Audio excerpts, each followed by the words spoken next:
Y comenzamos este martes. No te cases. Ni te embarques. Ni de tu casa. Te apartes. Y comenzamos en este día con un mensaje de dónde venimos. Hoy los vamos a hacer pensar, porque este tema te da para que a vos te empiece a caminar la cabecita y diga, ¿y esto? Lleva para muchos lugares. Claro, porque mirá una El cosa, tema. todos parten del día que nacimos. Entonces, ponen la fecha cuando nacieron, te lo ponen en la cédula de identidad y ahí sabes, nació en tal fecha. Y algunos que son creyentes dicen, bueno, 9 meses estuve en la barriga de mi madre, o sea, le agregás otros 9 más. Pero como la gente no quiere ser viejo, no le aumenta. No lo agrega. Si no, tenemos un año más. Pero estaba meditando en una palabra, el profeta Jeremías, en el capítulo 1, en el verso 5, le dice, antes que naciese yo te conocí. Antes que fuese formado, En el vientre de tu en madre el te vientre de tu conocí. madre te conocí. Entonces yo me pongo a pensar, y te llamé como profeta de las naciones. Sí, sí. Entonces aquí demuestra que no tenemos que apoyar el tema del aborto porque ya Dios creó, en el vientre de la madre le puso el alma y espíritu. Sí, Recordemos. ya desde antes viene todavía la historia, ¿no? Pero aquí viene la otra historia, que viene complementando esto, que es la historia del rey Ciro. Resulta que el pueblo de Israel fue llevado cautivo por haberse volcado a la idolatría, el que tenga oídos que escuche. A Babilonia. A Babilonia. Y el profeta Jeremías le dijo que iba a estar 70 años. Y en los 70 años iban a volver. Pero Isaías, que es anterior a Jeremías, había dicho 120 años antes va a reinar un emperador que se llama Ciro, hasta con nombre, y él va a hacer de que el pueblo que está cautivo vuelva a la tierra prometida, Jerusalén. Es tremendo. Entonces, a eso, vos sabés que cuando yo leo esos pasajes me asusta, porque esto quiere decir que Dios creó el alma y el espíritu antes que nosotros naciéramos. O sea, Dios dice, voy a formar a Pablo. Le voy a formar un cuerpo. Voy a formar un alma y un espíritu. Y después no un cuerpo. Lo reservo. A ver, se me ocurrió que nazca en Uruguay. Y justo que nazca en un determinado momento, en una fecha que yo tengo dispuesta. Ciro era emperador del imperio medo-persa. Recordemos que antes de los medos persas estaban los de Babilonia con Nabucodonosor.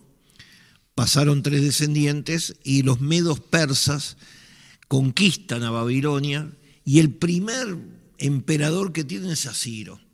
Pero en ese momento, cuando Ciro asume, se cumplen los 70 años que había dicho Jeremías, no Isaías, Jeremías. Sí, sí.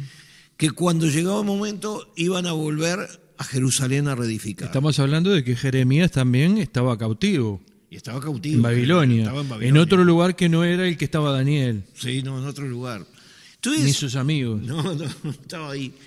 Y entonces, una de las cosas que me hace pensar, y que lo he meditado mucho cada vez que leo esos pasajes, Dios ya predeterminó que iba a nacer un hombre que aparte como que Dios le iba a abrir las puertas para que fuera emperador. Exacto. O sea, dijo Dios, lo voy a poner para que dé la orden, solamente un presidente, un emperador en aquel momento podía hacer semejante cosa. Entonces nace, supongamos, un chico de una familia común, ¿y qué nombre le vamos a poner? Y entonces Dios pone el querer como el hacer. Y ahí los padres le han dicho, vamos a ponerle Ciro. Ciro, sí, vamos a ponerle Ciro, me gusta Ciro. Sin darse cuenta que atrás de todo eso estaba Dios diciendo, poner ese nombre Ciro, y ustedes no se imaginan, pero este va a ser el emperador del imperio medo-persa.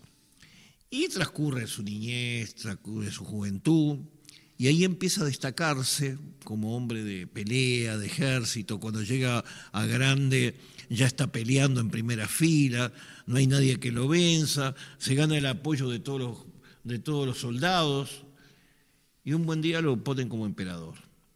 Ahora aquí viene la otra parte.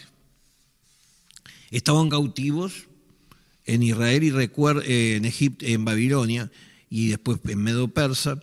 Y recuerden que en aquella época estaba Daniel, porque Daniel tiene un ministerio muy largo. Empieza con Nabucodonosor y termina con el rey Darío, el emperador Darío, que es posterior a Ciro. Probablemente él o alguno de esos suyos le haya dicho, mira, acá tenemos un pasaje del Antiguo Testamento dicho por Isaías 120 años antes. Sí, ni del Antiguo Testamento le habrá dicho. 120 años antes, que iba a levantar Dios a un hombre llamado Ciro para dejar libre al pueblo de Israel para que vuelva a la tierra prometida y ahí reedifiquen Jerusalén. Yo me imagino Ciro. ¿Qué? ¿Tan loco usted? No, mirá, léelo. Uy, Ciro, sí. Entonces quiere decir que yo tengo que dar la autoridad para que ustedes vuelvan. Sí, acá se está escrito, Dios te creó para eso. Claro. Entonces este hombre ahora descubre que Dios estaba en el asunto de su nacimiento. De 120 años antes ya el hombre estaba dispuesto. Entonces Ciro dice, bueno, llamó a dos de los principales, Zorobabel y Josué, y le dijo, bueno, junten a la gente y váyanse para allá. ¿Cuánta gente necesitan? Hay como 7.000 necesitamos para reconstruir todo el templo de Jerusalén. Bueno, vayan, y también les voy a dar el dinero, les voy a dar las cartas para que, como estaba dentro del imperio de él, para que le abran puertas y lleguen a ese lugar. Y entonces 7.000 hombres van a Jerusalén a reedificar.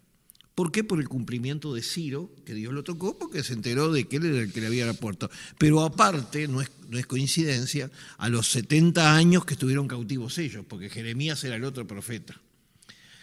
Pero a Jeremías le dice, te he puesto como profeta en las naciones. O sea, ya Dios tenía determinado qué es lo que iba a hacer. Entonces, aquí unas discusiones que a veces tenemos con Estela es si hay un determinismo de las cosas o no. Yo creo en la predestinación. En la predestinación. Por el hecho de que la Biblia lo dice, primeramente Pablo explica muy bien la predestinación, pero aparte de todo, yo siempre digo que si Judas hubiera conocido la palabra, que la tenía de hecho, porque cuando en Lucas 4 Jesús entra al templo, ¿qué le dan a leer? ¿Qué libro le dan a leer? Sí, le dan. El libro de Isaías. Sí. O sea que la palabra escrita estaba, ¿no? Pero si él hubiera conocido la palabra, él quizás se hubiera dado cuenta que iba a ser Judas.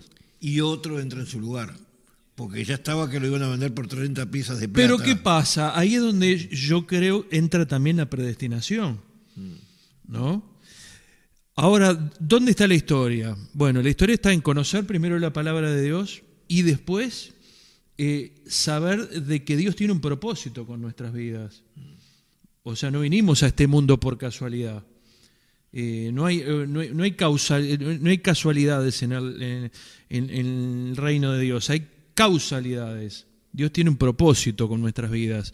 ¿Un propósito de qué? Un propósito de que lo sirvamos en diferentes áreas. Y muchas veces Dios nos muestra en qué áreas tenemos que estar. Y en diferentes tiempos de nuestras vidas también, ¿no? Entonces yo creo en eso, creo en la predestinación como tal. Ahora, evidentemente, Dios le puso a Ciro, que le abrió las puertas para que fuera emperador, y él es el que obedece la orden porque estaba escrito y ese hombre le creyó. De hecho, Ciro aparece como un seguidor de Dios. Esa es una. Pero también me viene otra historia que está en el libro de Éxodo. Dios le da a Moisés la orden de cómo tenía que ser el tabernáculo y el lugar de la reunión y el lugar santísimo. Y se lo da con unos detalles que te digo... De excelencia. No, increíble. Aparte las telas, cómo tenían que estar dobladas, los colores que tenían, todo. Los mínimos detalles. Ahora me lo dicen a mí y yo digo, tierra, trágame. Yo tengo una dificultad enorme. Y yo me imagino que Moisés, que estaba preparado para ser pastor de ovejas y que también había sido formado en el reinado del rey, el rey del faraón, él no estaba para estar arreglando arreglitos de cortinas de tela. Y entonces yo me imagino que se puso, ¿y ahora qué hago? Y entonces Dios le dice, no te preocupes.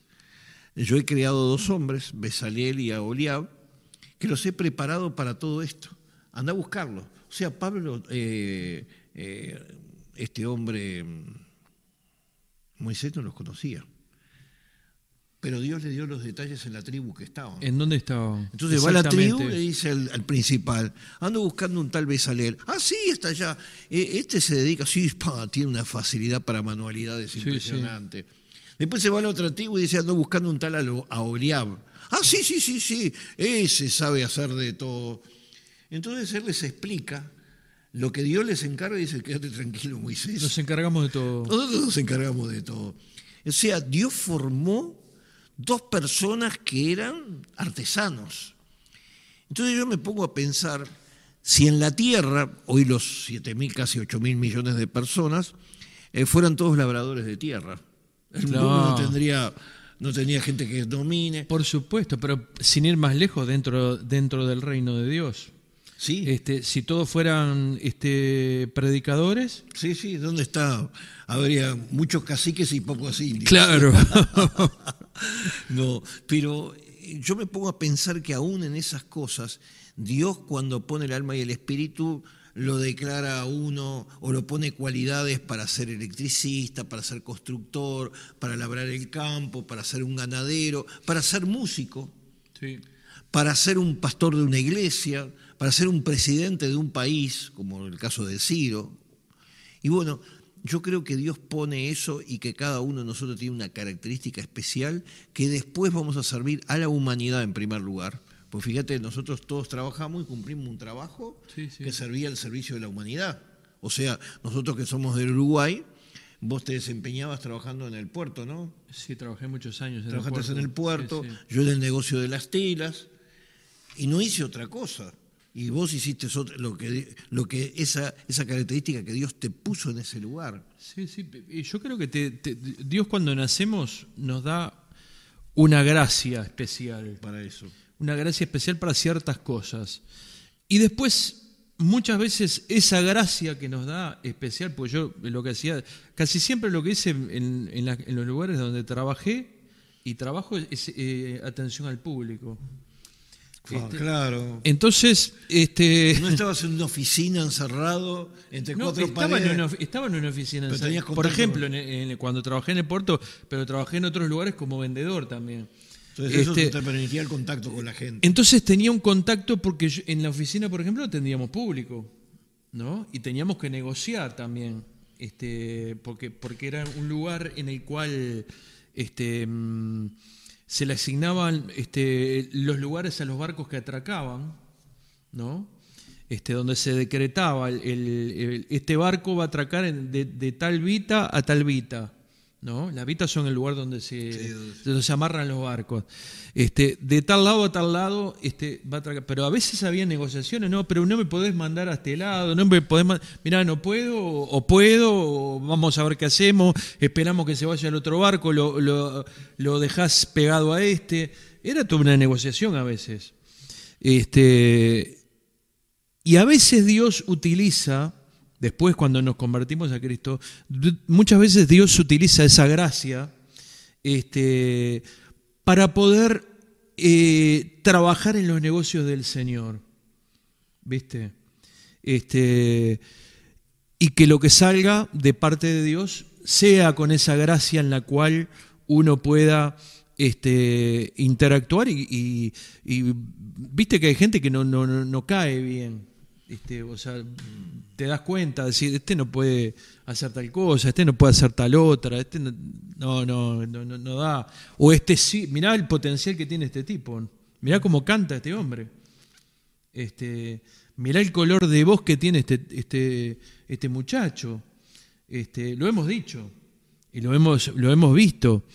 Entonces, yo creo que Dios después utiliza todo eso, es como una preparación que hay, ¿viste? A veces, por ejemplo, a veces hay niños que ya nacen en un hogar cristiano, ¿no?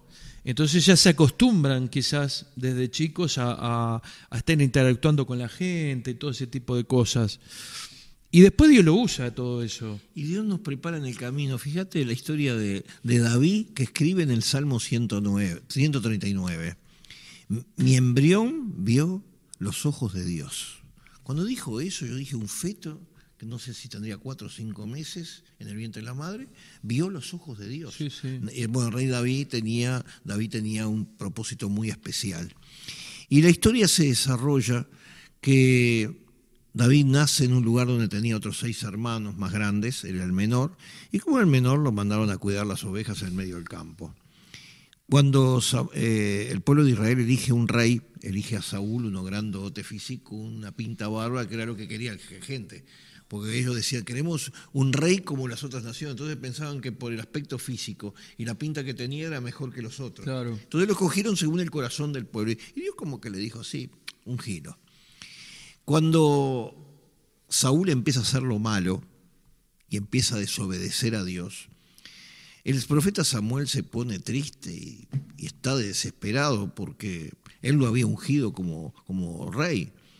Y Dios le dice, no te preocupes, vas a ir a la casa de un tal Cis y vas a ungir a uno de tus hijos que yo te lo voy a indicar. Y allá va a la casa de Cis, lo reciben, Samuel, qué privilegio tenerlo, el gran hombre de Dios acá. Y le dice, vengo a ungir a uno de tus hijos como rey. El primero que traen es el primogénito porque el pueblo judío siempre tenía el tema ese del primogénito. Entonces viene grandote, fisicún, tipo Saúl, una pinta barba. Hombre de guerra. Sí, hombre de guerra. Y Dios le dice, no es este, porque Dios no mira el parecer sino lo que hay en el interior. El corazón. Y ahí mandan al segundo, que también le seguía, al tercero, al cuarto. Y cuando llega el último dice, ¿no tenés más hijos? Sí, hay uno chiquito allá en el medio del campo. Bueno, no me voy de acá hasta que lo traiga. Pero ese chiquito tocaba la guitarra de aquella época, el arpa, Claro. y componía temas para Dios. ¿Y a quién se los cantaba? A la naturaleza, a los animales o lo que sea, pero sabía que eso lo escuchaba Dios. No había nadie en el medio del campo, vos quedate cuidando las ovejas, 150 ovejas por ahí. Y el tipo agarrando el arpa y empezando a cantar para Dios y decirle, Señor, esto es para vos. Y Dios lo escuchaba. ¿Tendría un pastor alemán ahí? Y vos sabés que cuando va David, Dios le dice, es este. Y lo ungen, pero ojo, lo ungieron, pero no fue rey todavía. Pasaron muchos años. Sí, pasaron años. ¿Por qué? Porque ahí viene la otra, el proceso que uno tiene que tener para que se cumpla. La preparación. Que tiene que tener para cumplir las funciones. Sí. No es de la noche a la mañana. Y ahí entonces David empieza la conquista, vence al famoso Goliat, que ustedes conocen toda la historia, no se la vamos a repetir, y empieza a vencer, y entonces el rey Saúl le tiene celos a este hombre, y lo quiere mandar matar. Y él se huye y lo persigue por todo lo que venía a ser la Palestina de aquel entonces. Y él no se daba cuenta que lo que Dios lo estaba preparando, porque él tenía que dominar toda esa tierra donde iba a ser el rey. Claro, lo peor es que la gente se lo cantaba. Saúl mató a 1000 y David a sus 10.000. Sí, eso provocó el celo de Saúl. Pero lo cierto es que uno diría, pero ¿por qué si lo ungió como rey? ¿Por qué le hace pasar todas estas cosas? Viviendo en el desierto, siendo perseguido por Saúl y su ejército. Y Dios le estaba mostrando toda la tierra que escondido en una cueva. Escondido en una cueva. Él tenía que... Matan gente por culpa de él. Por culpa de él, sí. Porque matan nada menos que los sacerdotes de Nob. Sí, por culpa de él. Por culpa de él, porque lo guardaron, le dieron pan y entonces Saúl se enteró. Lo persiguieron y terminó matando a todos los sacerdotes, nada menos. Hubo muertes, hubo de todo, pero Dios estaba diciendo, a David no me lo toque, porque lo tengo reservado. ¿Hasta cuándo? Una guerra contra los filisteos, Saúl muere, ¿y quién nos van a poner de rey? Aquel que había vencido a Goliat, aquel que había vencido en las batallas, lo ponen como rey. Entonces este rey revela en uno de sus cánticos, mi embrión vio los ojos de Dios. Entonces hay un propósito para cada uno. Entonces yo quiero decirte para hoy, para que te estás escuchando este programa, que Dios te creó con un propósito, pero tú tenés que descubrir para qué. Algunos demoran más tiempo. ¿Vos demoraste cuántos años tenías cuando conociste el plan de Dios? Cuando me convertí, 28. Sí, 28, y yo tenía 28 años y con 28 años ya prediqué. Claro, había un Por primera propósito de vez, Dios sí. que vos no lo sabías, como yo a los 33 No. años. Yo no, ni que, No, nunca me imaginé, nunca me yo pasó por la tampoco, cabeza pastor, yo. para Me lo nada. decía en aquella época y me No, no, entraba a no, reír. no. Yo me imaginé otra cosa totalmente Decía, distinta. estás totalmente loco, como mirá si yo voy a ser pastor. Ni loco. Sin embargo, Dios nos había formado para eso. Entonces ahora la vida tiene un sentido. Al saber que fuiste creado por Dios con un propósito, aunque haya sido más tarde o más temprano, vos lo tenés que hacer. ¿Por qué? Porque Dios en su voluntad te ha puesto de esa forma. Y también pasa en la parte laboral. Yo todos los trabajos que tuve a mí me gustaban hacerlo. Y sin embargo con eso fue el caso como en el caso tuyo. Claro. Empecé a conocer gente, a tratar con la gente y eso me habilitó para hoy ser pastores y para estar compartiendo hoy, por ejemplo, esta palabra. Entonces, ¿cuál es la característica de tu vida? ¿En qué te destacás? ¿Qué es lo que tú haces? Si tenés a Cristo en el corazón, quédate tranquilo que eso mismo que tú tenés, después lo vas a servir dentro de la obra. El otro día en la iglesia decía, si en este templo que estamos aquí hubiera un cortocircuito, ¿quién lo va a arreglar? Yo soy un inútil sin referencia, no puedo hacer nada. Pero siempre, ¿quién puede arreglar la luz? Se levanta un hermano de la congregación. Yo sé arreglar la luz. Se rompieron los caños, ¿quién sabe? Yo soy sanitario. Hay que hacer unos arreglos de construcción. Yo trabajo en la construcción. Entonces, esa gente fue puesta por Dios con las características porque cuando ellos sirven al Señor, Dios lo va a bendecir. Porque dijo, para esto te lo querés. Claro. Y uno lo va descubriendo después. Con razón, ahora entiendo por qué yo tuve esta característica. ¿Por qué yo me dediqué a esto? Y te digo más, yo no sé si has visto vos niños con 3 años que agarran una pelota y te parece que fueran jugadores que te la pasan por entre las piernas, te hacen jopitas. Sí, vos decís, ¿cómo? Con 3 años, ¿cómo aprendió? Y bueno, Dios lo está preparando también para el deporte, porque también en eso... Claro, puede servir a Dios. Servir a Dios, hay muchos creyentes que son jugadores de cualquier tipo de atletismo y de deporte. Entonces, todas esas características puestas en las manos del Señor, ni que hablemos de los cantantes y de los músicos. Claro, que hoy día también. están descubriendo unos cuantos músicos que han tenido a Cristo como el corazón y de pronto dicen, yo no lo sabía, entonces quiero ahora cantar para Dios. Entonces lo empieza a hacer y como que Dios dice, para eso te creé, para eso te preparé, para que supieras cantar, para que supieras tocar, hacer la música, los solfeos, todo eso, que fue preparando porque Dios tenía el propósito de que fueras el cantante de una congregación. Y así tenemos cantantes famosos que comenzaron en iglesias cantando y después se los llevaron. Sí, claro. Se lo llevaron a cantar. Sí, se lo llevaron y por un lado se lo llevaron y por otro lado fueron echados también por lo que cantaban, ¿no? Claro. Por el estilo de música que cantaban. Claro, pero Dios los había creado para eso. Entonces aquí viene la otra tema. ¿Qué pasa cuando vos haces lo contrario a la característica que Dios te manda y hacer cosas que están contrarios a la palabra? Ahí viene otro problema, es un rechazo. Y cada uno estamos libres, por eso la Biblia habla siempre de convertirte, dejar lo malo, elegir lo bueno. O sea, hay una decisión personal. Si bien hay un determinismo sobre eso, hay un determinismo, pero está condicionado que vos lo aceptes y digas, no, ¿sabes una cosa? Claro. No lo quiero hacer, no lo voy a hacer. Y Dios dice, bueno, no hay problema. No lo puedo hacer, levanto a otro, que ya lo preparé en la misma área.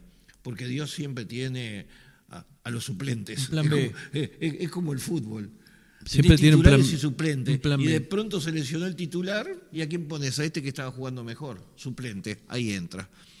Y entonces probablemente yo pasé a ocupar, y vos también, los lugares de algunos que eran titulares y que nosotros estábamos como suplentes y ahí nos puso Dios.